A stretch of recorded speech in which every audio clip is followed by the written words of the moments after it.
Recently আমি দেখতে পাচ্ছি অনেকে এই টিকটক, তারপরে স্ন্যাক ভিডিও, এগুলো হচ্ছে গুনাহের একটা কেন্দ্রবিন্দু। যারা অনলাইনে থাকেন তাদের জন্য খুব গুরুত্বপূর্ণ বিষয়টা। অনেকে মেসেজ দিচ্ছে যে হুজুর ভাই টিকটক ইনস্টল করেন, আমি নিজেও পেয়েছি। অনেকে লিঙ্ক দিচ্ছে ভাই স্ন্যাক ভিডিও এটা একটু ইনস্টল করেন। কিন্তু এই সমস্ত অ্যাপসগুলো বিশ্বাস করেন পুরো ন্যাকের দ্বারা ভরপুর, অশ্লীল দ্বারা ভরপুর। আর এই যে যুবকগুলো দেয়, এই যে ইনভাইট করে, অশ্লীলতার দিকে তারা ডাকে। And this is the sign of কিয়ামা। এটা কিয়ামতের আলামত যে কিয়ামতের সময় মানুষকে ভালো কাজের দিকে ডাকবে না, অশ্লীল কাজে দাওয়াত দিবে।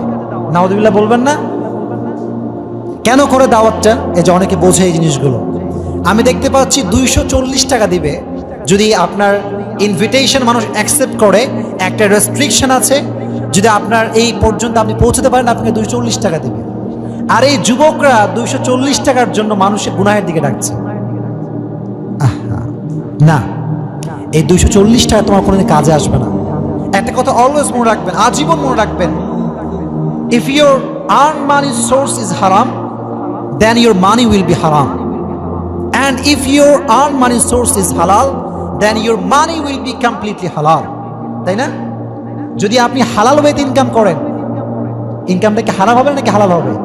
হালাল হবে। আর যদি আপনার আর্ন মানি হারাম হয়, সোর্সটা হারাম হয়, তাহলে সবই হারাম হয়ে যাবে।